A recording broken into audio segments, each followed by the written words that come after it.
The stars had always called to humanity. For thousands of years, people looked up at the night sky and wondered what was out there. They built telescopes. They sent rockets. They dreamed of meeting other intelligent beings among the stars. When those beings finally came, they did not come as friends. The first ships appeared above Earth on a bright Tuesday morning, in the year 2147. They blocked out the sun over every major city. Massive vessels, each one larger than a mountain, hung in the sky like dark clouds, promising a terrible storm. The world's governments tried to make contact. They sent radio signals. They broadcast messages of peace in every human language. They waited for a response, with hope and fear mixed together in their hearts. The response came in the form of plasma fire. The Galactic Concord had ruled the stars for 40,000 years.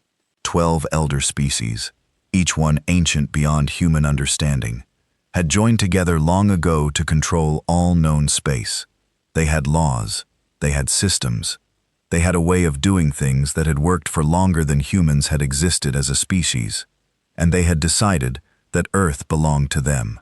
Grand Arbiter Theon, of the Valkyrie, watched the invasion from his command ship. His species had 4 eyes arranged in a diamond pattern on a face that humans would have found disturbing. His skin was the color of old copper, and he moved with the slow confidence of a being who had never known true fear. "Report," he said to his tactical officer. "The primitive species is resisting, Grand Arbiter. They are using chemical propulsion weapons and nuclear devices." They made a sound that was something like a laugh. Nuclear devices. How quaint. Continue the suppression. Below on the surface of Earth, humanity fought back with everything it had. Tanks rolled through city streets. Fighter jets screamed through the sky. Soldiers fired rifles at enemies they could barely see. Missiles rose on trails of fire, reaching for the alien ships above. None of it mattered. The Concorde shields absorbed nuclear blasts like a pond absorbs raindrops. Their weapons cut through human armor like sunlight through fog. In the first hour, every major military base on Earth was reduced to smoking craters. In the first day, every human navy was sunk. In the first week, every government that refused to surrender was erased. Some humans kept fighting in mountains and forests and ruined cities. Small groups of soldiers continued their resistance. They set traps. They launched ambush. They died by the thousands, but they kept fighting. The Concorde found this amusing. "They are persistent," noted Commander Vexel, Tison's second in command. "Like insects, all young species are the same," Theon replied. "They believe their individual lives matter. They believe they can change the outcome through willpower alone. They will learn." The subjugation of Earth took exactly 3 days. By the end of the 3rd day, every human who still held a weapon was dead. The rest, 6 billion men, women, and children, were rounded up like cattle and processed. Dot processing was efficient. Each human was scanned, cataloged, and assigned a number. They were given tags to wear around their necks, metal discs that contained all the information the Concorde needed to know about them: name, age, skills, health status, breeding potential. The Concorde was very interested in breeding potential. Humans reproduced quickly, compared to elder species. A healthy human female could produce a new worker every year for decades. This made them valuable. The elder species divided Earth among themselves. The Valkyrie took North America and Europe. The Kether claimed Asia. The Moldok wanted Africa for its mineral resources. And so on 12 ways, until every piece of human territory belonged to someone else. Then the real work began. Humans were put to work immediately. They mined minerals. They built structures. They cleaned the massive stations that the Concorde constructed in orbit around Earth. They did the jobs that were too dangerous, too boring, or too unpleasant for elder species to do themselves. The work was hard. The hours were long. The food was barely enough to survive. But humans adapted as they always had. They learned to keep their heads down. They learned to speak the languages of their masters. They learned which overseers could be bargained with and which ones should be avoided. They learned to survive. The was promoted for his success on Earth. He became one of the 12 Grand Arbiters who ruled the Concorde, a position of almost unlimited power. From time to time, he would review reports about the human population, tracking their productivity and compliance. The numbers were always good. Humans are ideal workers, his analyst told him. They are intelligent enough to perform complex tasks, but not intelligent enough to cause problems. They have no natural weapons, no claws, no venom, no armor. They form emotional bonds that make them easy to control. Threaten their families and they will do anything. The nodded, satisfied. Continue as planned. I want production quotas increased by 10% next quarter. Yes, Grand Arbiter. Years passed. Then decades. Children were born who had never known freedom. They grew up learning two things: how to work and how to obey. They watched their parents grow old and tired, their backs bent from labor, their spirits broken by endless servitude. Some of them dreamed of something different, but dreams were dangerous. Dreams got people killed. Maya-chan was born in the year 2156, 9 years after the invasion. Her mother worked in a processing plant, sorting minerals for 16 hours a day. Her father had been killed for looking at an overseer the wrong way. She had no memory of him, except for the stories her mother told in whispered voices late at night, when the monitors were less likely to be active. Your father was a soldier, her mother said. He fought when the ships came. He was brave. What happened to him? Young Maya asked. Thought her mother's eyes went distant. He was too brave. He wouldn't stop fighting. So they made an example of him. Maya learned from this. Being brave was dangerous. Being noticed was dangerous. The humans who survived were the ones who stayed quiet, who worked hard, who never gave the overseers a reason to look at them twice. So Maya became invisible. She worked in the mines from the age of 12, crawling through tunnels too small for adult bodies. She never complained. She never asked questions. She never looked anyone in the eye. But she watched. She listened. And she remembered everything. By the time she was 20, Maya had learned 7 alien languages. She knew the shift schedules of every overseer in her sector. She knew which ones took bribes and which ones didn't. She knew the location of every camera, every sensor, every security checkpoint within 100 kilometers.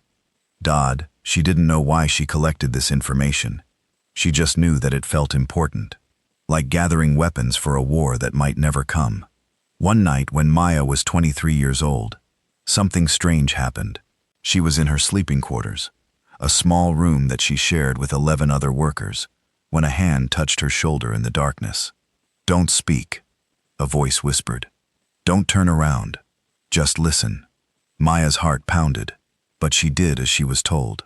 We've been watching you, the voice continued. You're careful. You're smart. You see things that others miss. We need people like you. Who are you? Maya breathed. We're the ones who remember. The ones who haven't forgotten what we were before. The ones who are planning something. Planning what? There was a pause.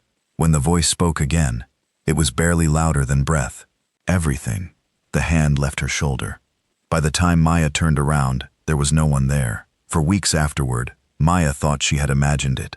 A dream, a hallucination. Too much recycled air, and too little real food. But then, she started noticing things, small things.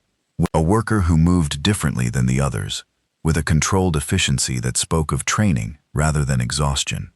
A message scratched into a wall in a code that Maya almost recognized. A rhythm tapped on pipes that seemed random, but followed a pattern she couldn't quite grasp. Something was happening.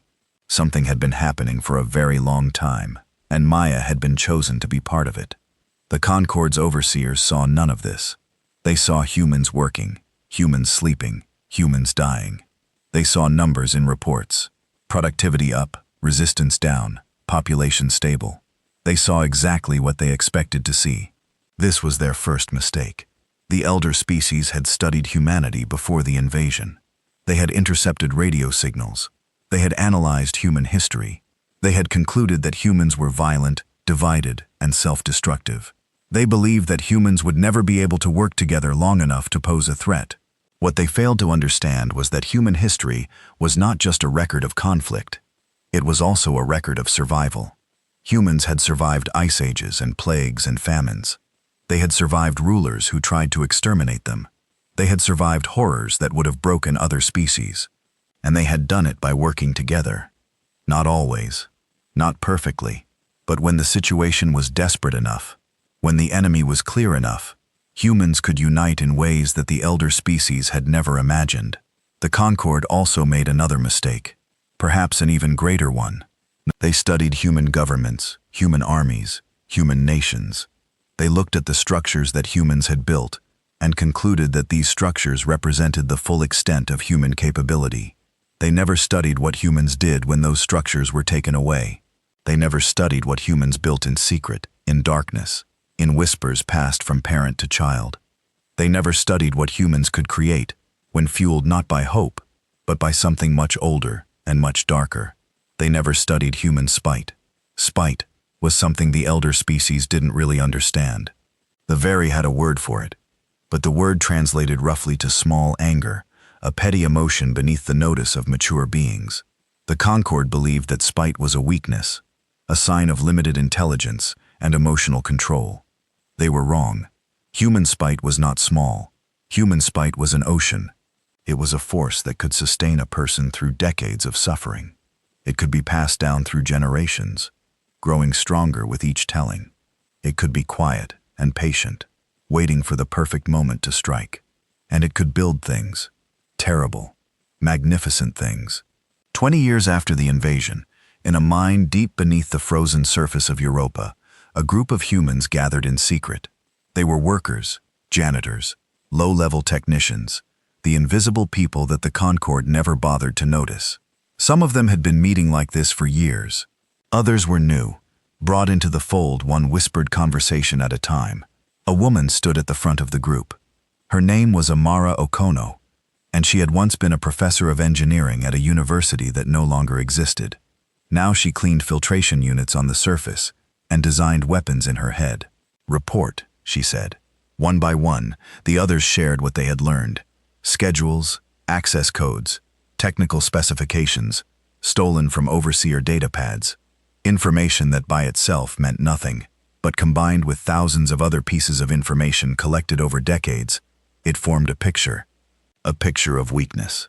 "Their shields can be disrupted if you hit them with the right frequency," said a young man who worked in communications repair. "I found the specifications in a manual that was supposed to be destroyed.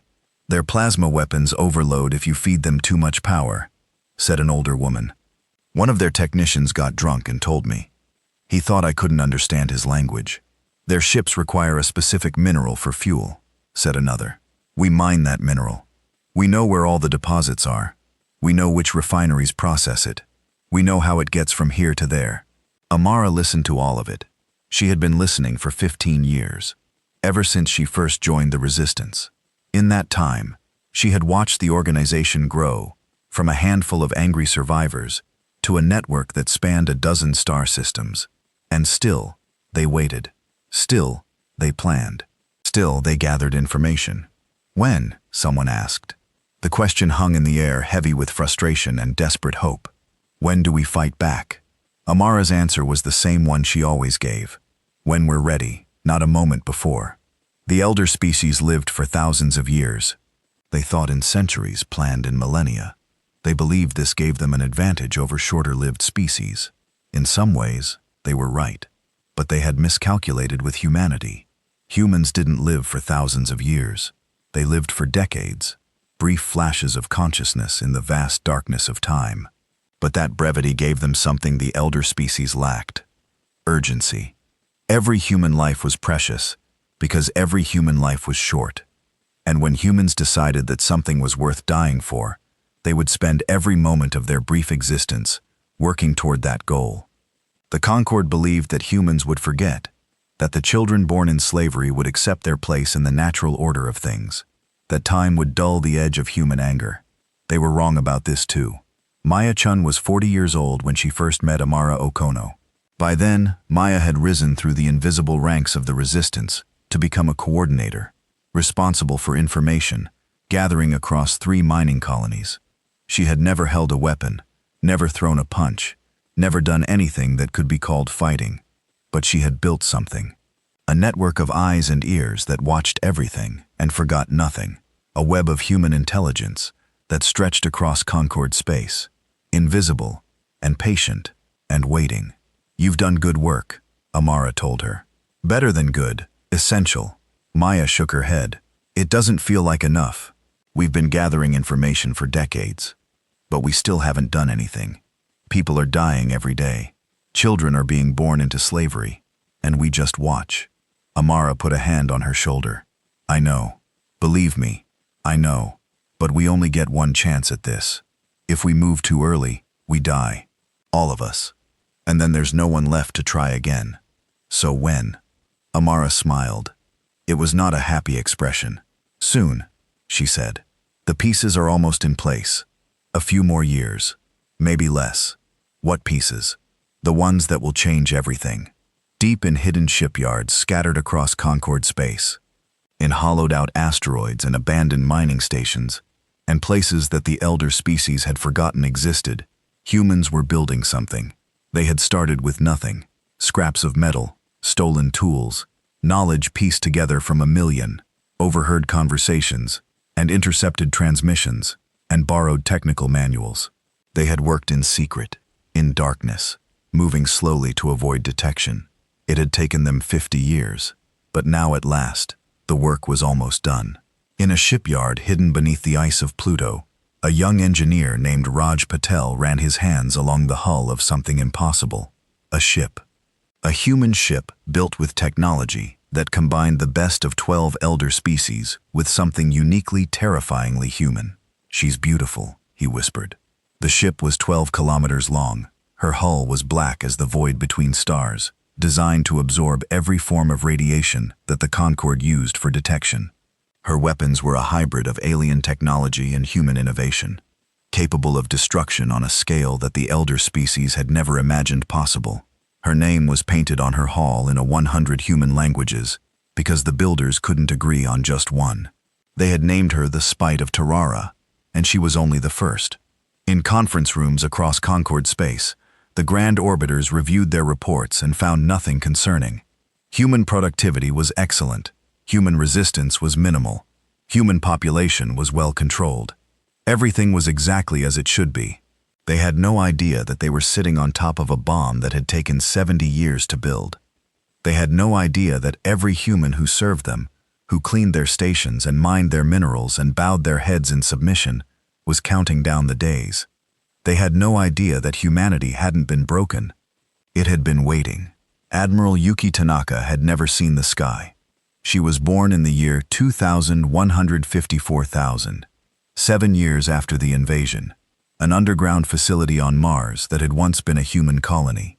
Now, it was a labor camp, a place where humans were sent to die slowly while extracting minerals from the red planet's crust. Her mother had been a scientist before the invasion. Her father had been a soldier who died fighting. She had no memories of either of them, just stories passed down through other prisoners about people who had refused to give up while HFY had grown up, surrounded by rock and metal and recycled air. She had worked in the mines from the age of 8, small enough to fit into spaces where adults could not go. She had watched friends die from accidents, from exhaustion, from the casual cruelty of overseers, who viewed human life as less valuable than the minerals they extracted.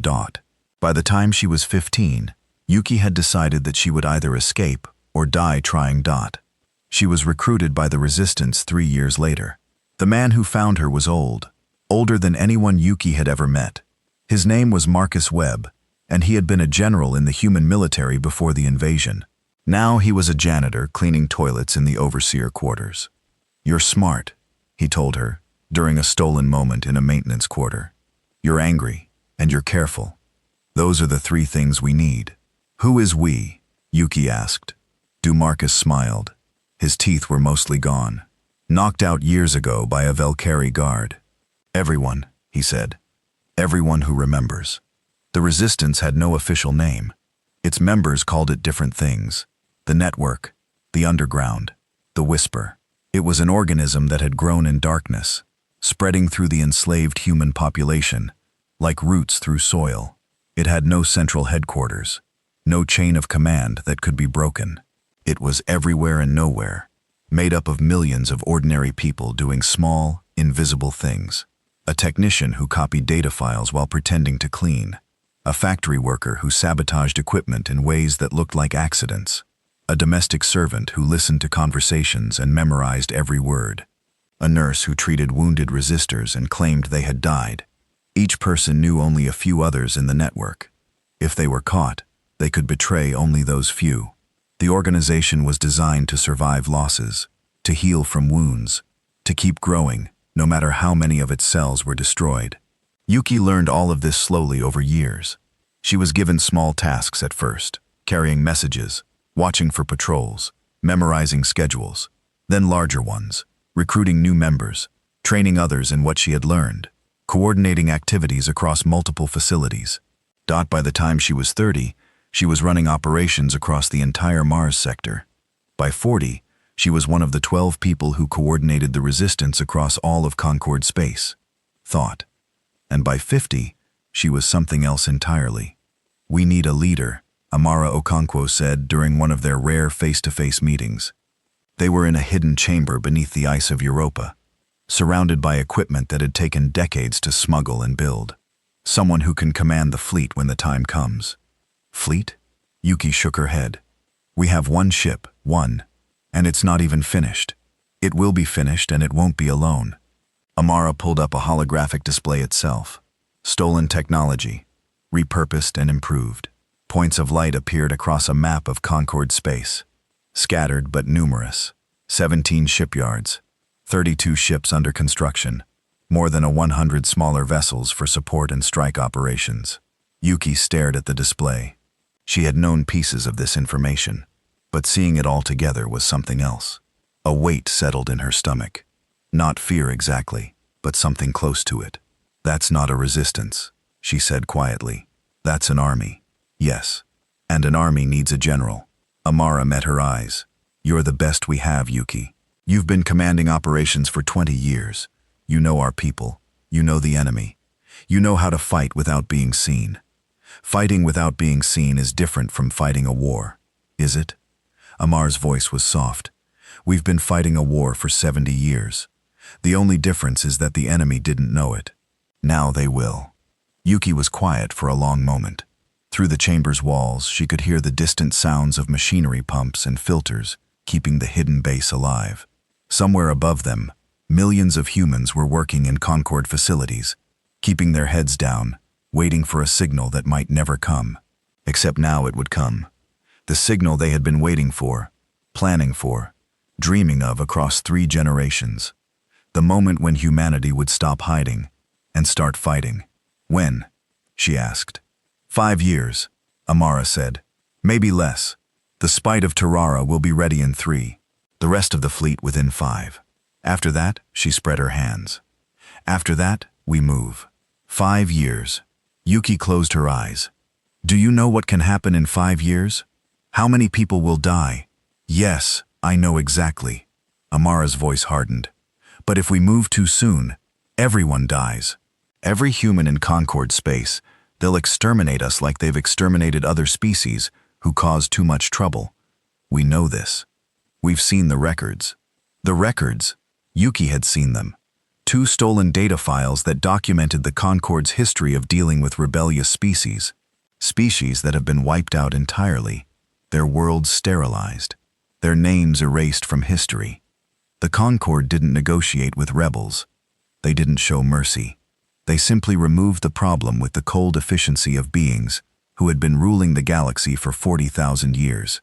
Humanity would get one chance. One single moment when everything had to go right. If they failed, if they moved too early or too late or in the wrong way, they would join the list of extinct species that had made the mistake of challenging the Concord. 5 years, Yuki said again. She opened her eyes. "I'll need access to everything, every ship, every operation, every piece of intelligence we have." Amara nodded. "You'll have it, and I'll meet the trained people. Real training, not just the basics. We need pilots, weapons officers, tactical commanders. We need people who can fight a real battle, not just sabotage and intelligence work. We have training programs already, hidden simulators using stolen Concord software. But you're right, they need to be expanded. What about soldiers, ground forces? We have plenty of people willing to fight. What we lack is equipment." Yuki thought about this. Equipment was the hardest thing to acquire. Weapons, armor, vehicles, all of it was tightly controlled by the Concord. Humans weren't allowed to own anything more dangerous than a kitchen knife. "We'll have to take it from them," she said. "When the time comes, we hit their armories first before they know what's happening. That's risky. If we tip them off, then we need to make sure we don't." Yuki's mind was already racing, planning, calculating. This was what she did, what she had always done. We hit them everywhere at once. Every armory, every base, every ship. In the same moment, they won't be able to respond because they won't know what's happening. "Can we coordinate something like that across all of Concord space?" "We'll have to." Yuki looked at the holographic display again, at the scatter points of light that represented humanity's hidden strength. "We've been communicating in secret for decades now. We just need to do it one more time. One signal, one moment, everything at once." Amara was quiet for a moment. Then she nodded slowly. "You're right. It's the only way." She reached out and touched Yuki's shoulder. "Admiral Tanaka. It has a nice ring to it." "I'm not a real admiral. I've never even been on a ship. None of us have. We'll learn together." Amara smiled, and there was something fierce in her expression. "We've learned everything else they tried to keep from us. Why should this be different?" The next 5 years were the longest and shortest of Yuki's life. She traveled constantly, moving through Concord space, disguised as cargo, as a transferred worker, as a dead body being shipped for processing. She visited every hidden shipyard, every training facility, every cell of the resistance network. She met thousands of people, pilots who had learned to fly using stolen simulators, engineers who had designed weapons in their heads while working in Concord factories, soldiers who had trained in secret using improvised equipment. All of them were waiting. All of them were ready. All of them looked at her with the same expression, hope mixed with desperation, like survivors of a shipwreck seeing land on the horizon. The weight of their expectations was crushing, but Yuki carried it. She had been carrying weights her entire life. She also learned everything she could about Concord tactics, Concord weaknesses, Concord psychology. She studied their victories and their defeats, the few they had suffered, mostly against each other in the ancient wars before the alliance was formed. She learned how each of the 12 elder species thought, how they made decisions, what they valued, and what they feared. The Velkari were the most dangerous.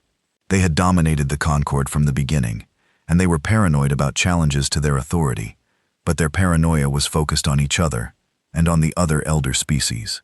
They couldn't imagine that humans, weak, short-lived, conquered humans, could pose any real threat. The Serathir were arrogant. They believed their technology was the most advanced in the galaxy, and they had stopped innovating centuries ago. Their ships were powerful, but predictable, following patterns that hadn't changed in thousands of years. The Moldok were brutal, but not clever.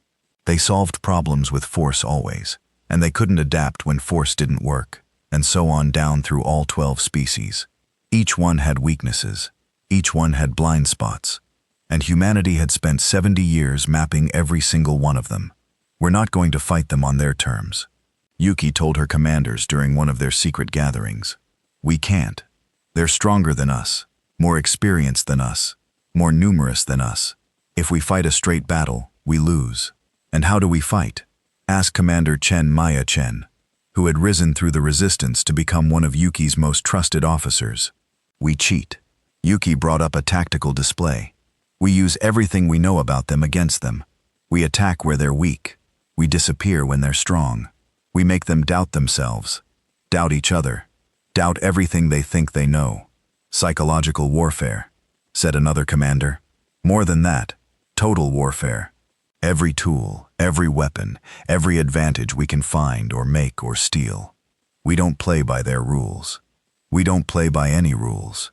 We do whatever it takes to win." The room was silent. Yuki looked at the faces around her.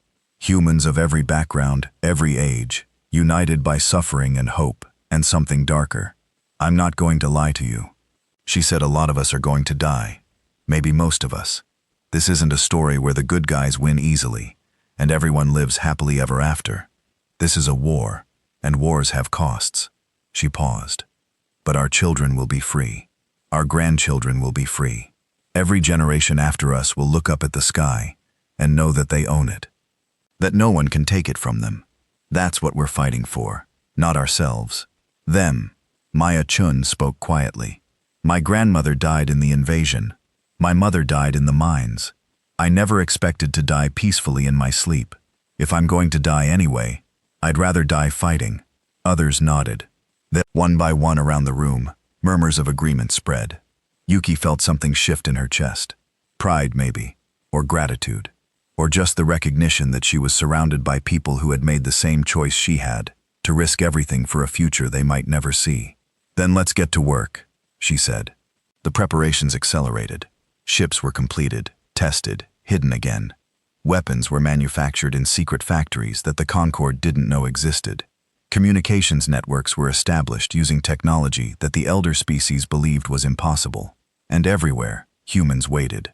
Millions of them across thousands of worlds, each one ready to play their part when the signal came. 3 months before the target date, something unexpected happened. One of the hidden shipyards was discovered. Yuki got the news in the middle of the night. A coded message that made her blood run cold. A Valkyrie patrol had stumbled across the facility and asteroid belt near the Krier border. They had found ships. Human ships. Ships that shouldn't exist. How much did they see? Yuki demanded. Enough, said the messenger. 2 cruisers partially completed. Manufacturing equipment records. Records. We destroyed what we could, but they might have captured some data. We don't know how much. Yuki closed her eyes. This was the nightmare scenario. The thing they had feared for 70 years. If the Concord knew what was happening, if they understood the scope of the rebellion, they would crush it before it could begin. What's our status? She asked. Despite if Terra is ready, fully operational, fully armed, 23 other ships are combat ready. Another dozen could be ready within weeks. And the ground forces, equipped and trained, ready to move on your order. Yuki thought fast. They had planned for 5 more months. 5 months to complete the remaining ships, to position their forces, to coordinate the massive simultaneous strike that would the Concord before they could respond. But 5 months was a long time. If the Concord started looking seriously for other shipyards, if they increased patrols, if they began questioning human workers. We move up the timeline, she said. The messenger stared at her. How much? 3 days. The Concord summit begins in 3 days. All 12 grand orbiters will be on Axiom Prime. Yuki's mind was racing, recalculating, adjusting. We hit them there. We show them what we've built. And we make them understand that everything they thought they knew about us was wrong. 3 days. Admiral, we're not ready. Half our fleet. We'll have to catch up. Yuki's voice was hard. We don't have a choice. If we wait, they'll find us. They'll destroy everything we've built. This is our moment. Now or never. She sent the signal that night across Concord space in hidden bases in secret facilities and ordinary quarters where ordinary humans lived, their ordinary enslaved lives.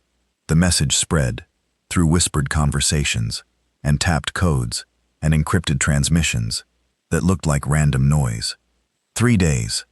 3 days until everything changed. Yuki stood in the command center of the Spite of Terror, watching the final preparations. The ship hummed around her, alive with power that the Concord had never imagined humans could wield. Through the viewports, she could see the cold stars waiting. She had never seen the sky, never felt real wind on her face, never known what it was like to walk freely on a world that belonged to her people. Maybe she never would. Maybe she would die in the coming battle, along with thousands of others who had given their lives to this cause. But if she did, she would die fighting. And that was more than most humans had been allowed in 70 years. Admiral, said her first officer, all ships report ready. All ground teams report ready. We are prepared to begin on your order. Yuki took a deep breath. The weight on her shoulders had never felt heavier or lighter. Set course for Axiom Prime, she said. It's time to remind the galaxy who we are. The fleet moved out of the asteroid field. 17 ships emerging from hiding places across Concord space. They converged on a single point, using communication methods that the elder species couldn't detect, coordinating a movement that should have been impossible for a conquered slave race. The Concord didn't notice. They were busy preparing for the summit, gathering their leaders, celebrating 40,000 years of rule. They had no idea that humanity was coming, and when the humans arrived, the galaxy would never be the same. Axiom Prime was the most beautiful world in the galaxy. It hung in space, like a jewel. Its surface covered with cities of crystal and gold. Massive towers reached toward the heavens, their spires catching the light of 3 suns. Gardens the size of continents bloomed with flowers from 1,000 worlds. Rivers of liquid silver flowed through valleys, where the air itself sparkled with engineered particles. This was the heart of the Concord, the place where the 12 elder species came together to rule the stars. For 40,000 years, the great decisions of galactic civilization had been made here, in chambers carved from living crystal and decorated with the treasures of conquered peoples. The annual summit was the most important event of the Concord year. Representatives from all 12 species gathered to divide territories, settle disputes, and plan the future of their eternal empire. It was a time of ceremony and celebration, of speeches and feasts, of displays of power that reminded everyone of the natural order of things grand. Arbiter Theon of the Velkari presided over this year's summit. He was old now, even by the standards of his long-lived species. Nearly 3,000 years had passed since his birth. His copper skin had darkened with age, and his fore had grown dim, but his mind was still sharp, and his grip on power was stronger than ever. He sat on a throne of black crystal at the head of the great chamber, looking down at the assembled representatives. Each of the 11 other species had sent their finest leaders, generals, diplomats, all dressed in the formal attire of their cultures. The room glittered with precious metals and rare gems, a display of wealth that would have stunned any human who saw it. "We gather once more," Theon said, his voice carrying through the chamber without amplification, "to celebrate our unity, to renew our commitment to the principles that have guided us for 40 millennia, the plan for the next century of prosperity and peace." The representatives murmured their approval. This was how the summit always began, with grand words and grander ceremonies. The real negotiations would come later, behind closed doors, where the elder species would argue and threaten and bargain for advantage. But the ceremonies mattered too. They were a reminder of the Concord's power, its permanence, its absolute control over the galaxy. Every species that served the Concord knew that this was how things had always been, and how they would always be. The first day of the summit passed without incident. Speeches were given, toasts were raised. A new species, small 4-legged creatures from a world in the outer rim, was formally inducted into the Concord as a servant race. They would be put to work mining asteroids, replacing the humans who had grown too numerous in that sector. The barely noticed them. New servant species were inducted every few years. They came and went, their brief lives flickering against the eternal flame of Concord civilization. None of them mattered except as resources to be used. On the second day, the first reports came in. "Grand Arbiter," said his aide, a young Velkari who had served him for only a century, "we have lost contact with Border Fleet 7. They looked up from the document he was reviewing. "Lost contact?" "Yes, Grand Arbiter. They were patrolling the edge of Creether space. Their last transmission was routine. Then nothing. Have you sent ships to investigate?" "We have dispatched a scout vessel. They should arrive within the hour." The nodded and returned to his document. Border fleets went silent occasionally. Communication equipment failed. Patrols entered regions where signals were disrupted. It was annoying, but not alarming. An hour later, the scout vessel went silent too. "This is unusual," said Commander Vexel, who had been Theson's second in command for 500 years. "Two vessels, both silent, in the same region. Send another patrol," he ordered a full squadron, "and alert Border Fleet 8 to move to a support position." "Yes, Grand Arbiter." The squadron was dispatched. The summit continued. Representatives argued about mineral rights and trade routes, and the allocation of labor from subject species. Feck listened with half an ear, his attention increasingly focused on the reports coming from the border. Border Fleet 8 reported that they had reached the last known position of Border Fleet 7. There was nothing there. Nothing demanded. "What do you mean nothing?" "No ships, Grand Arbiter. No debris, no signal traces. just empty space. That's impossible. Ships don't simply vanish. We are conducting detailed scans. So far, we have found no evidence of what happened. He felt a strange sensation in his chest, something he hadn't felt in a very long time. It took him a moment to recognize it as Anus. Cancel the summit sessions for today, he told his aide. I need to focus on this matter. The representatives were not happy, but they complied. They retreated to his private chambers, surrounded by screens showing data from across the Concorde.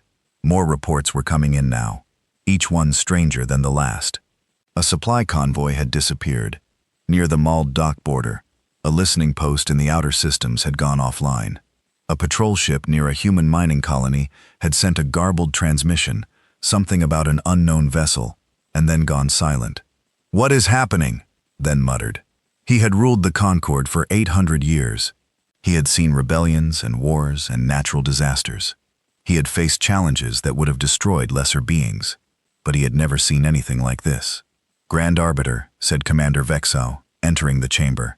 His voice was strange, tight, controlled in a way that suggested he was working hard to keep it that way. We have a situation. I know we have a situation. I have been reading the reports. No, Grand Arbiter, a different situation. Vexile paused. Axiom Prime's orbital defense grid is offline. The words didn't make sense at first. These stared at his commander, waiting for clarification. Offline, he repeated. Yes, Grand Orbiter, station by station, satellite by satellite. The grid has been disabling itself. We don't know how. We can't stop it.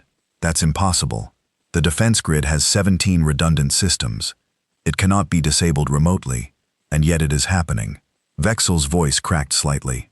We are blind, Grand Arbiter. Whatever is out there, we cannot see it. He rose from his seat. His old bones protested, but he ignored them. He walked to the main view screen and brought up a display of Axiom Prime's defensive systems. What he saw made his hearts. He had 3 of them skip a beat. The display was almost entirely dark. Where thousands of defense stations should have shown green, there was nothing. Empty, silent, dead. How? He whispered. We don't know. Our technicians are investigating, but the main screen flickered. Then it went dark entirely. When it came back on, there was a face on it. A human face. He had seen many humans in his long life. They were common servants found on every world in the Concorde. He had never paid much attention to them. They all looked more or less the same to him. Soft, weak, with those strange flat faces and 2 eyes set too close together. But this face was different. This face looked back at him with an expression he had never seen on a human before. It looked confident. Grand Arbiter Fesan, the human said. Her voice was calm, almost pleasant. My name is Admiral Yuki Tanaka. You don't know me, but I know you. Fessa tried to speak. His mouth moved, but no sound came out. I'm going to tell you something now, the human continued. Something important. Please listen carefully, because I will only say it once. Around this, his aides and commanders stood frozen. On every screen in the chamber, on every screen on Axiom Prime, the same face appeared. The same voice spoke. You studied us for 3 days. We studied you for 70 years. The screen flickered again. The human's face was replaced by an image of view of space above Axiom Prime. Empty space, filled with stars and nothing else. Then the stars began to disappear. Something was moving. Something huge. Something that blocked out the light of distant suns as it passed in front of them. Something that was coming closer. What is that? Someone whispered. The answer came a moment later as the thing unclouded. The Cells had seen many warships in his life. Velkari dreadnoughts, Cathar battle cruisers, Moldok assault carriers. Ships the size of small cities bristling with weapons capable of destroying worlds.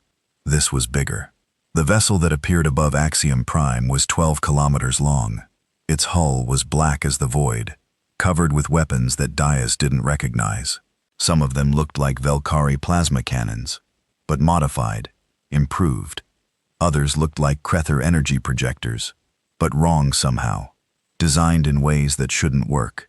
And some of them looked like nothing he had ever seen before. Impossible. He breathed. The human's face appeared on the screen again. You're probably wondering how Admiral Tanaka said. You're probably thinking that this can't be real. That humans couldn't build something like this. That we're too weak, too primitive, too conquered. She smiled. It was not a pleasant expression. Let me explain. For 70 years, your species has used us as labor. You put us in your factories, your mines, your shipyards. You gave us access to your technology because you needed us to repair it. You showed us your secrets because you never imagined we were paying attention. On the screens, the massive ship rotated slowly, displaying its weapons arrays. These counted plasma cannons, energy projectors, missile tubes, and devices he couldn't identify. Enough firepower to destroy a planet. Every tool you gave us, we copied. Every manual we cleaned, we memorized. Every conversation we overheard, we recorded.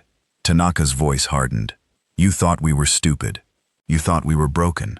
You thought that because we bowed our heads and called you master, we had accepted our place. She leaned closer to the camera. You were wrong. These found his voice at last. This changes nothing, he said, trying to sound commanding. You have one ship. We have thousands. You cannot fight the entire Concord. One ship. Tanaka laughed. It was not a happy sound. Grand Arbiter, did you think we spent 70 years building just one ship? The screen changed again. A map appeared. A map of Concord space dotted with points of light. As the watched, more points appeared. Then more.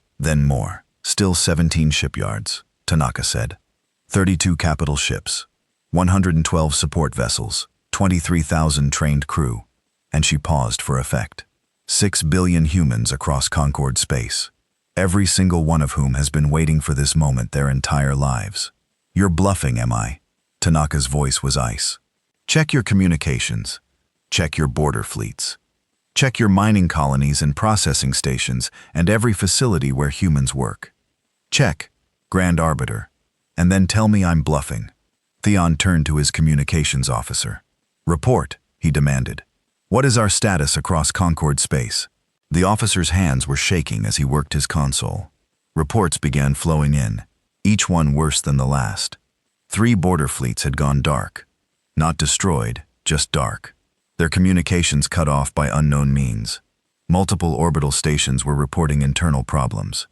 Power failures, computer malfunctions, doors that wouldn't open, and airlocks that wouldn't close. A dozen mining colonies had gone silent. Their human populations had stopped responding to overseer commands. And everywhere in every sector, human workers were putting down their tools and standing still, millions of them waiting. This is a coordinated attack, Vexel said, his voice hollow, across all of Concord space at the same moment. How is this possible? You taught us, Tanaka answered. The screens had switched back to her face. Your communications technology, your coordination protocols, your command and control systems. We learned them all. We improved them.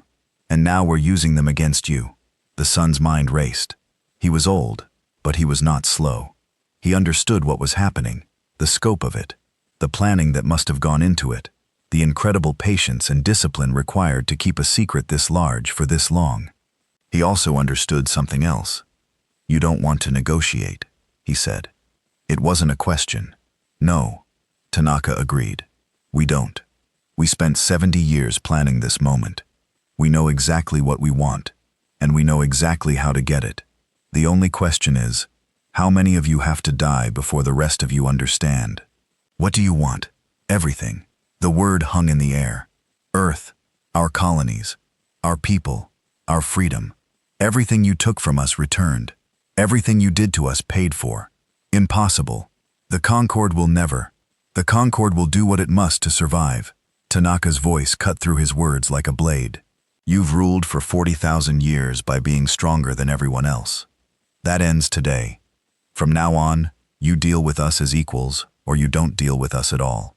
The felt something he hadn't felt in centuries.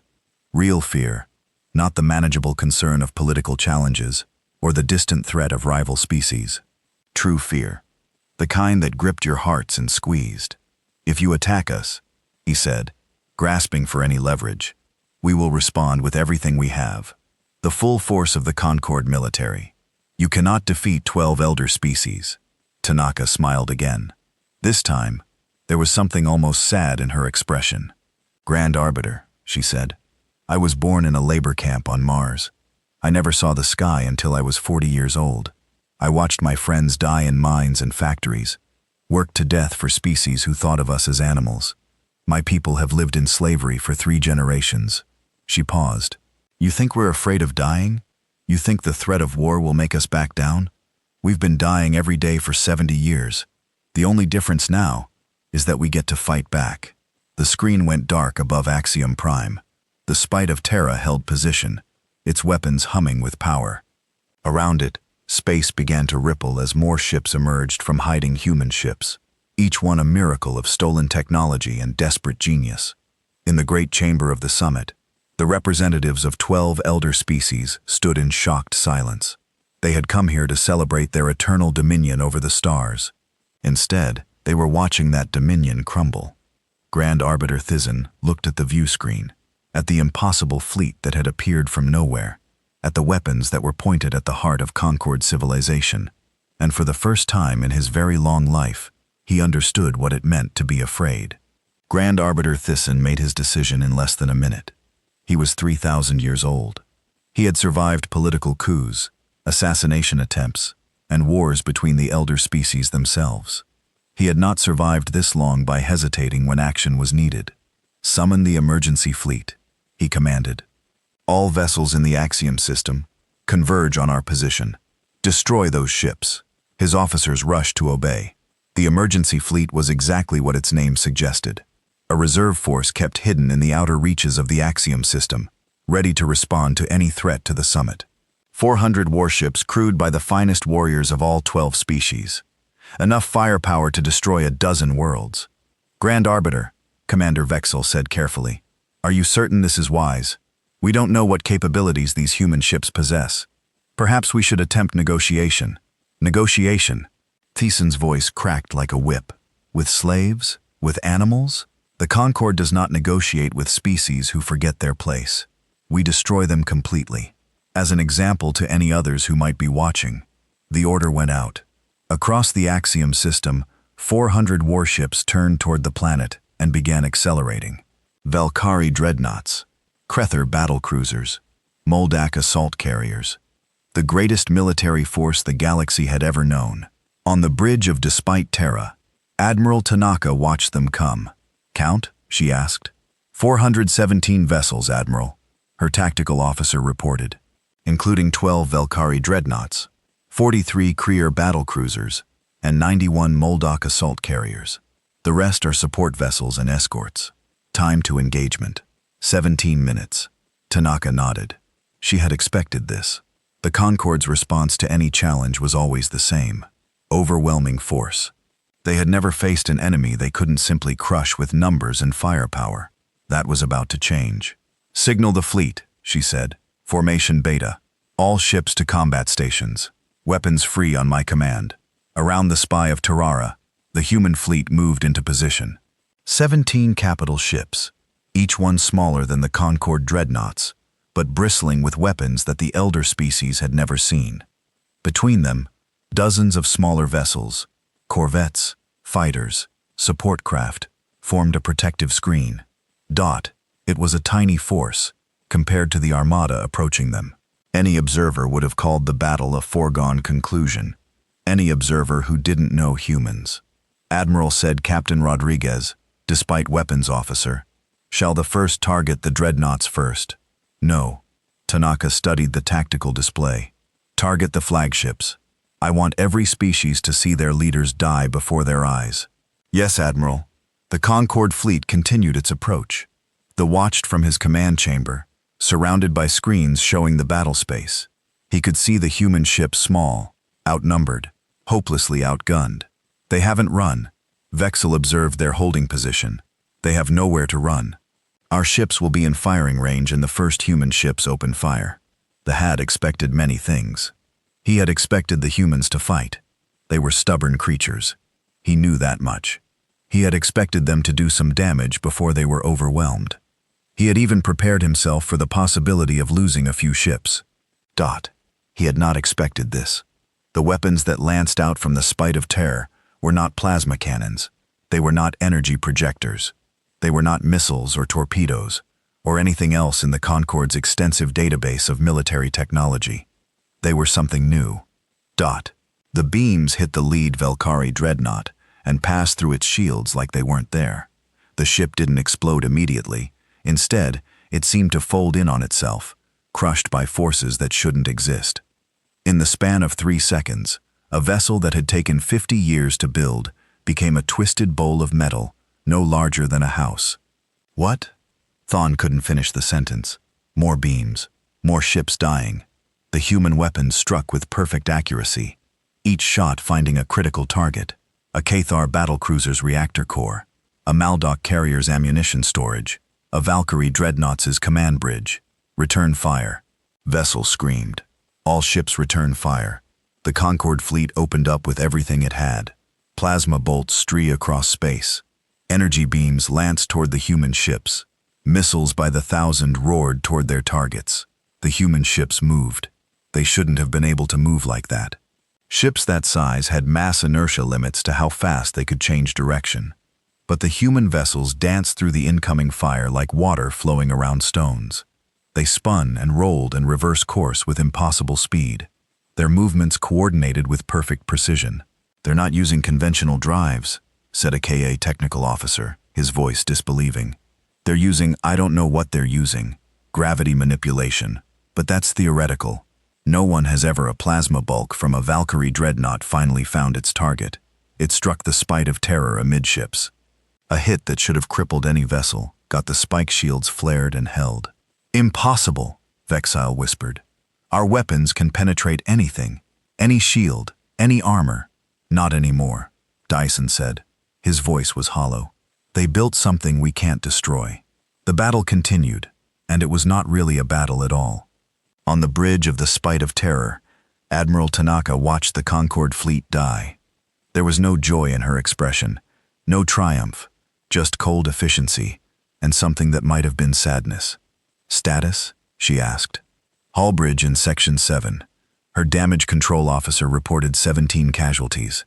Repair teams are responding." "Acknowledged. Continue firing pattern Alpha around her." The bridge crew worked with practice efficiency. Every officer at their station, every system functioning perfectly.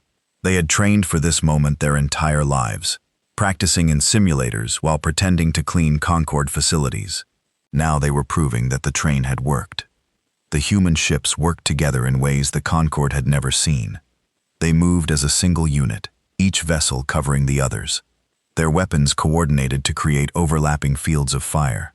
When one ship was threatened, others moved to protect it. When an opening appeared in the enemy formation, they exploited it instantly. "They're not used to this," said Captain Rodriguez, watching the Concorde fleet confused movements. "They've never fought anyone who fights back effectively. Look at them. They're still trying to form traditional battle lines." Tanaka nodded. "They've been the biggest fish in the pond for 40,000 years. They've forgotten what it's like to be hunted."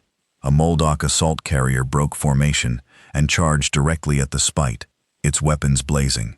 It was a desperate move, brave and stupid, the act of a commander who couldn't accept what was happening. The Spite's main battery spoke once. The carrier ceased to exist.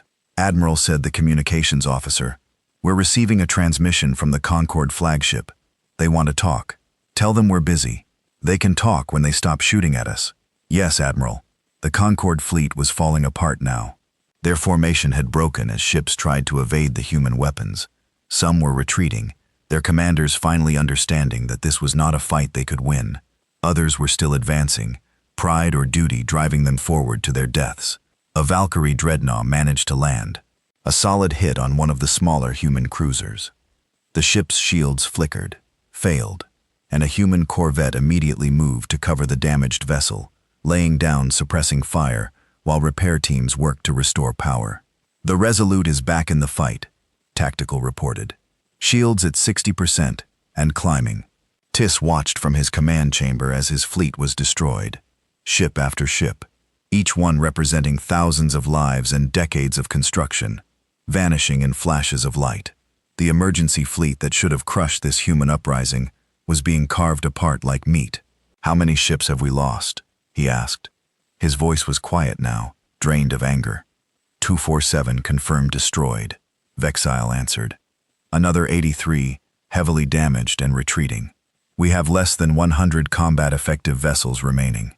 And the humans, 1 ship disabled, none destroyed." The closed his eyes. 1 ship. They had thrown 400 warships at the humans and had managed to damage 1 ship. "Recall the fleet," he said. "All vessels, break off and retreat. Grand Arbiter, you heard me. Fall back. This battle is lost." The order went out. The surviving Concord ships began pulling away, their drives straining to escape the killing field. Some made it, others didn't. Human ships pursuing them, weapons still firing, destroying any vessel that moved too slowly. 11 minutes. The battle had lasted 11 minutes. When it was over, the debris field stretched across thousands of kilometers. 312 Concord warships destroyed. Another 63 crippled and drifting. The greatest military defeat in the history of the galaxy. On the spite of Terrara, Admiral Tanaka allowed herself a single moment of satisfaction. Then she turned to her communications officer. "Open a channel to the planet. All frequencies." "Channel open, Admiral." Tanaka composed herself. The words she spoke now would be heard across Axiom Prime, across the Concord, across the entire galaxy. They had to be perfect. "Grand Arbiter Thrassen," she said, "you sent 400 ships to destroy us. I count fewer than 90 left. Would you like to try again?" There was no response for a long moment. Then Theon's face appeared on the screen. He looked old now, older than he had before the battle, his fore dull, his copper skin pale. "What do you want?" he asked. "I told you what we want. Earth, our colonies, our people, our freedom. Everything you took returned. The Concord will never." The Concord just lost 300 ships in 11 minutes. Tanaka's voice was ice. "We have 32 capital ships, Grand Arbiter, and factories building more every day. How many more battles do you want to fight?" Theon was silent. "I understand that this is hard for you," Tanaka continued. "You've ruled the galaxy for 40,000 years. You've never had to consider other species as equals, but that era is over. You can accept it now while your empire is still intact. Or you can learn it the hard way. Your choice. You ask the impossible. The other species will never agree. Then convince them. You're the Grand Arbiter. That's your job." Tanaka leaned forward. "Let me make something clear to you. We don't want to destroy the Concord. We don't want war. We want our home, our freedom, and the chance to live in peace. Give us those things and we'll be the best neighbors you've ever had. Refuse." And she paused. "And we'll show you what we built for war." The face went pale. "What do you mean?" The spite of terror was a message. "It was built to show you what we're capable of. A demonstration." Tanaka smiled, and there was no warmth in it. "Our war fleet is still under construction. Bigger ships, more weapons, things that make this," she gestured around her at the bridge of the spite, "look like a toy. Do you really want to see what happens when they're finished?" The screen went dark. In his command chamber, sat alone, surrounded by the wreckage of everything he had believed. For 3,000 years, he had ruled with absolute certainty, certain of the Concord's power, certain of his species' superiority, certain that the natural order would never change. Now that certainty was gone, he thought about the human admiral, born in a labor camp, never saw the sky until she was middle-aged, watching friends die in mines and factories. And yet somehow, against all odds, she had become a warrior, a leader, a symbol of everything the Concord had tried to crush. How many more like her were out there? Millions? Billions? An entire species that had been pushed down for 70 years, finally rising up, finally fighting back. The Concord had made humans into slaves, and in doing so, they had created the most dangerous enemy they had ever faced. He understood now what he had failed to understand before. The mistake wasn't in conquering Earth. It wasn't in enslaving humanity. It wasn't even in underestimating human intelligence or determination. The mistake was in thinking that humans could be broken. They couldn't. They could be beaten down, oppressed, forced to bow. But somewhere inside them, something always survived. A spark that couldn't be extinguished. a rage that couldn't be satisfied, a will that couldn't be crushed. The Concord had tried to stamp out that spark for 70 years. Instead, they had fanned into a fire that was now burning their empire to ash. Above Axiom Prime, despite of terror-held position, its weapons cooling, its crew watching the ruins of the Concord fleet drift past. The battle was over. The war was just beginning. But for the first time in 7 decades, humanity had hope. Admiral Tanaka stood at the view screen, looking down at the jeweled world below. Somewhere on that world, the leaders of 12 elder species were learning what it felt like to be afraid, learning what it felt like to face an enemy they couldn't simply destroy, learning what it felt like to be human. "Admiral," said Captain Rodriguez. "What now?" Tanaka turned away from the view screen. Her face was calm, but her eyes held something fierce and bright. "Now we negotiate," she said. "And if they won't negotiate, we fight. Either way, this ends with our people free. Whatever it takes, whatever the cost." She walked toward the door of the bridge, then paused and looked back. "We named this ship the Spite of Terror," she said, "because spite is what kept us going all these years. Spite and stubbornness and the absolute refusal to give up. They thought they could break us with cruelty and time. They were wrong. They made us stronger. They made us smarter. They made us ready for this moment." Her voice softened. "Now, let's go show them what that means." The great chamber of the summit had never been so quiet. Representatives of 12 elder species sat in their designated places, but there was none of the usual noise and movement that filled these gatherings. No whispered conversations, no political games, just silence, heavy and thick. Like the air before a storm, they were waiting. Grand Arbiter Thiessen sat on his throne of black crystal, looking older than anyone had ever seen him. In the hours since the battle, reports had been coming in from across Concord space. None of them were good. 3 more border fleets had gone dark, not destroyed, simply silent. Their communications cut, their positions unknown. Human workers across 100 worlds had stopped working. They stood at their stations, tools in hand, but they did not move. They did not speak. They simply waited, their eyes fixed on monitors that showed the battle above Axiom Prime, playing on repeat. And everywhere, in every corner of the Concord's vast empire, things were breaking down. Computer systems malfunctioning, transportation networks failing, orbital platforms losing power. Small problems, each one by itself. But together, they painted a picture of an empire that was slowly, systematically falling apart. "How is this possible?" demanded Arbiter Krex of the Moldoc. His species was known for their aggression, their love of direct action. How can a slave species coordinate attacks across such distances? They have no leadership, no organization. "No, they have all of those things," Lee interrupted. His voice was tired. "They have had them for decades. We simply chose not to see." The chamber doors opened. Admiral Yuki Tanaka walked in alone. She wore a simple uniform gray fabric.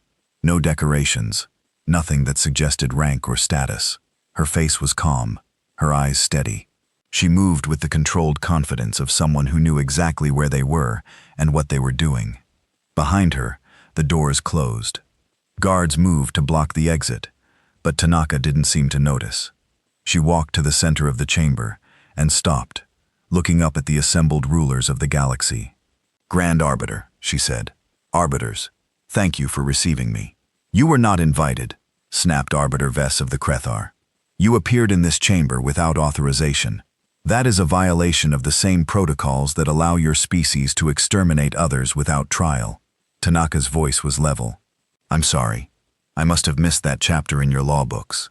Vess opened his mouth to respond, but Tanaka then raised a hand. "Admiral Tanaka," he said, "you asked for this meeting. Speak." Tanaka nodded. She reached into her pocket and pulled out a small data tablet, which she placed on the table in front of her. "These are our terms," she said. "They are not negotiable." "You presume much," said Arbiter Mole of the Zathan. His species had 6 arms and no face that humans would recognize. Just a cluster of sensory organs arranged in no particular pattern. "You have won 1 battle. The Concord has resources you cannot imagine." "If we choose to, you have resources," Tanaka agreed. "Ships, weapons, workers, All very impressive. She paused. Tell me, Arbitam Mole, how many of your workers are human? Mole said nothing. The answer is 4 billion, Tanaka continued. 4 billion humans working in Zathani facilities right now. Mining your minerals, building your ships, maintaining your infrastructure. If they all stopped working at the same moment, what would happen? They would be punished harshly. They would be dead, Tanaka agreed. And you would be left with 4 billion corpses and no one to operate your systems. How long would your civilization survive without labor? The chamber was silent. This is not a threat, Tanaka said. This is a fact. Humans make up a significant portion of the workforce for every species in this room. You designed it that way. We breed fast. We work hard. We die cheap. Very efficient. Her voice hardened, but it means we're everywhere. In your minds, in your factories, in your homes, and now, for the first time, we're coordinated. We're armed, and we're angry. What do you want? They asked. I told you everything. Tanaka picked up the data tablet. Item 1. The immediate return of Earth and all human colonial territories. Item 2.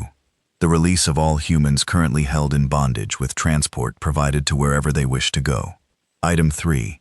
Reparations for 70 years of slavery, calculated at compound interest. Item 4. Full recognition of humanity as a sovereign species, with all rights and protections granted to Concord members. Impossible, said Arbiter Krex. The resources alone are a fraction of what you have taken from us. Tanaka's voice cracked like a whip. For 70 years, humans have worked your mines, built your ships, cleaned your stations. We've been paid nothing. We have been given nothing but enough food to survive. Do you have any idea what that labor is worth? She touched the tablet and numbers appeared on every screen in the chamber. I do. We calculated it. Every hour of work, every human life spent in your service, every child who grew up without knowing freedom. The total, she paused, is more than the combined GDP of the Concord for the last 500 years. The representatives stared at the numbers. Some of them began to speak, but their voices died in their throats. Obviously, we don't expect you to pay that, Tanaka continued. It would bankrupt every species in this room. But you will pay something. Consider it a lesson, a reminder of the true cost of slavery. And if we refuse? Asked the SS, and Tanaka looked at him for a long moment. Neither spoke. Grand Arbiter, she said finally. Do you know why we named our first ship the Spite of Terror? I assume it was meant to be symbolic. It was, but not in the way you think. Tanaka walked closer to the throne, close enough that the guards tensed. Spite is a funny emotion. Most species don't understand it. The Volcari certainly don't.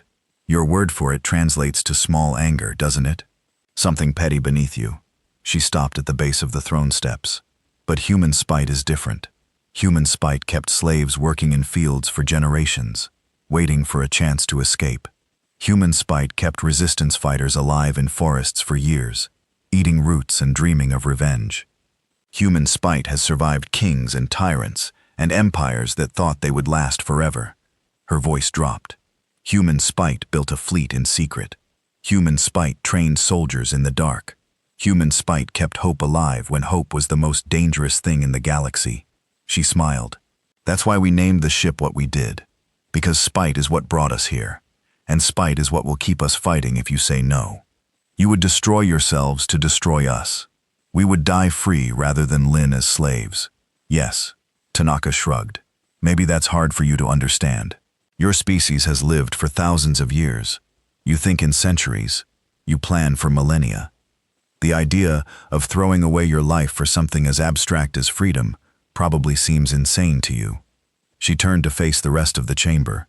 But humans don't live for thousands of years. We get decades. A few good decades if we're lucky.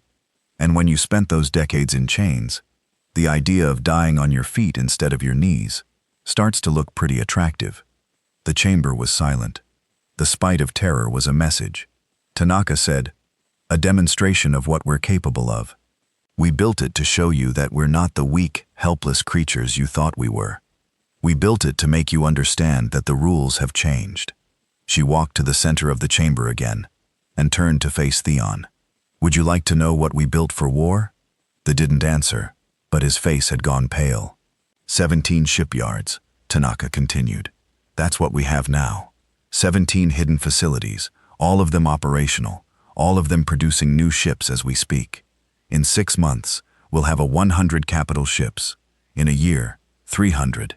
In 2 years, she spread her hands. In 2 years, we'll have the largest military force in the galaxy. You're lying. Tanaka's smile was thin. You thought we couldn't build one ship. We built 32. You thought we couldn't build one ship. Concord Space. We shut down your communications with a single signal. You have consistently underestimated us for 70 years. Do you really want to bet your civilization that you're right this time? Theon was silent for a long moment. Then he spoke, his voice heavy. What guarantees do we have that you will honor your terms? That you won't simply destroy us once you have the power? None. Tanaka's answer was immediate. You'll have to trust us. Just like you expected us to trust you when you conquered Earth. Just like you expected us to believe you when you said we would be treated fairly if we cooperated. We never said you said a lot of things. Most of them were lies. Tanaka's voice hardened. Here's the difference between us. We mean what we say. We don't want war. We don't want to rule the galaxy. We just want to be left alone to rebuild our world, to live our lives in peace. Give us that, and you'll never have to fear us. She paused. But threaten us again, ever, and we will destroy you. Not because we want to, because we refuse to live in fear. The representatives looked at each other. Whispered conversations broke out around the chamber. Urgent discussions in a dozen languages. Each species calculating the costs and benefits, the risks and rewards. They watched them all with tired eyes. He was 3,000 years old. He had seen civilizations rise and fall. He had watched species challenge the Concord and be crushed. He had believed with absolute certainty that this was how things worked. The strong ruled, the weak served, and that was the natural order. Now that certainty was gone. The humans should have been crushed. They should have been broken. 70 years of slavery. 3 generations of oppression. It should have been enough to destroy any species. Instead, it had created something new, something dangerous, something that the Concord had never faced before. An enemy that couldn't be broken, only killed or negotiated with. We need time, he said finally, to discuss among ourselves, to consider your terms. You have until morning. Tanaka turned toward the door. After that, we begin Operation Sunrise.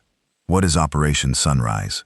Tanaka paused at the door and looked back over her shoulder. It's what happens if you say no. You don't want to find out. She walked out of the chamber. The doors closed behind her. The silence that followed lasted for almost a minute. Then everyone started talking at once. The debate lasted through the night. Representatives argued and threatened and pleaded. Some wanted to reject the human terms outright, to marshal every ship and weapon in the Concord for a final decisive war. Others counseled acceptance, pointing out that the humans had demonstrated capabilities the Concord couldn't match, and some quietly began to consider their own positions. If the Concord fell, what would happen to their species, their territories, their power? By morning, nothing had been resolved, but something had shifted. Fine could feel it. A change in the room, a new reality taking shape.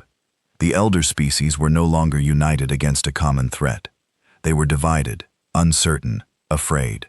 Some were already making private deals, reaching out to the humans through back channels, trying to secure their own survival. Whatever happened to the rest, the Concord was breaking apart, and there was nothing Fine could do to stop it. When the sun rose over Axiom Prime, Admiral Tanaka returned to the chamber. This time, she was not alone. Behind her walked Mai Chan, Amara Okonkwo, and a dozen other leaders of the human resistance. People who had spent their entire lives fighting in the shadows, and who now stood in the heart of the enemy's power. Have you reached a decision? Tanaka asked. The rose from his throne. He was old, tired, defeated, but he was still grander. He would do his duty until the end. The Concord, he began. Then he stopped, searching for words that didn't want to come. The Concord agrees to your terms, he said finally. Earth will be returned. Human slaves will be freed. Reparations will be negotiated. And humanity will be recognized as a sovereign species. The words fell like stones into still water. Around the chamber, the representatives of 12 elder species sat in silence. Some looked angry. Some looked relieved. Some looked like they were already planning how to use this new situation to their advantage. But all of them, for the first time, looked at the humans with something that hadn't been there before: respect and fear. Tanaka nodded slowly. There was no triumph in her expression, just a kind of weary satisfaction, the look of someone who had completed a very long journey. "Thank you, Grand Arbiter. I know this wasn't easy. It was necessary." The sun's voice was bitter. "You left us no choice." "No, you left us no choice. 70 years ago, when your ships appeared above Earth, you could have treated us as equals. You could have asked for our cooperation instead of demanding our submission. You could have been neighbors instead of masters." She shook her head. "You didn't. And this is the result. Not because we wanted it, because you created us. Every weapon we built, every strategy we developed, every moment of rage and spite that kept us going, all of it came from what you did to us. We are your creation, Grand Arbiter, your masterpiece." She turned to leave, then paused. "One more thing. The humans who serve you, the ones who are being freed today, they're going to need time. Time to heal. Time to learn what it means to be free. Some of them won't know how to live without masters. Some of them will be angry for a very long time." Her voice softened. "Be patient with them. They've been through things that none of you can imagine, and they're going to need help, not because they're weak, but because healing takes time." She walked toward the door, her people falling in behind her. "Admiral Tanaka," Thusen called out. She stopped. "For what it's worth, I'm sorry for what we did, for what you suffered." Tanaka was still for a long moment. Then she turned her head slightly, not quite looking back. "I know," she said. "But sorry doesn't give us our dead back. Sorry doesn't erase the memories. Sorry is just a word." She paused. "What matters now is what happens next. We have a chance to build something new, something better than what came before, for both our peoples. Don't waste it." She walked out of the chamber. The doors closed behind her. Outside, the sun shone bright over Axiom Prime. Above, the Spite of Terror hung in orbit, a dark shape against the stars. And across the galaxy, on 1,000 worlds, billions of humans looked up at the sky. For the first time in 70 years, they looked up without fear. Freedom had come. Not easily, not quickly, not without cost, but it had come, and humanity would never let it go again. On the bridge of the Spite of Terror, Admiral Tanaka stood at the viewscreen and watched the sunrise over Axiom Prime. Behind her, her crew worked quietly, monitoring communications, tracking ship movements, doing the 1,000 small tasks that kept the warship running. The war was over, or at least this part of it was. There would be more struggles ahead, negotiations and treaties, and the long, hard work of building a new society. There would be humans who couldn't let go of their anger, and Concord species who couldn't let go of their pride. There would be setbacks and failures, and moments when it seemed like everything was falling apart. But they had won against all odds, against an enemy who had ruled the galaxy for 40,000 years. They had won. Yuki Tanaka thought about her mother who had died in the mines when Yuki was young. She thought about all the others, millions of humans who had lived and died in slavery, never knowing that their children would one day be free. She wondered if they would have been proud. A soft chime from her console drew her attention. She looked down and saw a message from the planet below. The first official communication from the Concord to free humanity. She didn't read it yet. There would be time for that later. For now, she just wanted to watch the sunrise. It was the first one she had ever seen as a free woman, and it was beautiful.